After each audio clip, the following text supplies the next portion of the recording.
Mga bro, isang napakalupit na balita ang lumapag, literally at figuratively. Noong May 25, 2025, dumating na sa Pilipinas ang kauna-unahang ATR-72-600 MPA Maritime Patrol Aircraft na in-order ng Philippine Air Force. Galing pa to sa Italy at dumaan sa maraming bansa, huling stop sa Phuket, Thailand, bago tuluyang lumapag sa bayan para sa isang misyon, bantayan ang ating karagatan mula sa taas. Ang aircraft na to, mga bro, ay gawa ng Leonardo, base sa ATR-72 pero special na nakonfigure para sa maritime patrol.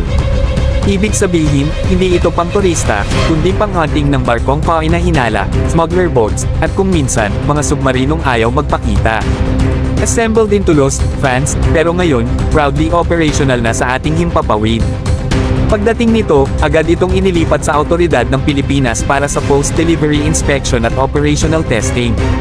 Hindi pa final kung anong unit ang hahawak, pero malaki ang tsansa na mapunta ito sa 300 Air Intelligence and Security Wing, ang tinaguriang mata at tenga ng ating Air Force.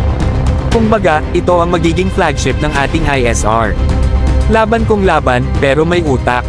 Mga bro, isa pa tong highlight, hindi lang isa kundi dalawang ATR-72-600 MPA ang in-order ng bansa. Ang buong kontrata ay nasa halagang $114 million, awarded through Elbit Systems, at may kasama pang integration ng isang advanced multi-mission suite. Ang system na ikakabit dito ay hindi basta track-and-tracking lang. Kayang magsagawa ng long-range patrols, radar sweeps, electronic surveillance, at real-time data relay sa command center. Ibig sabihin, habang kalmado lang siya sa ere, nakikita at naririnig na niya ang lahat sa baba.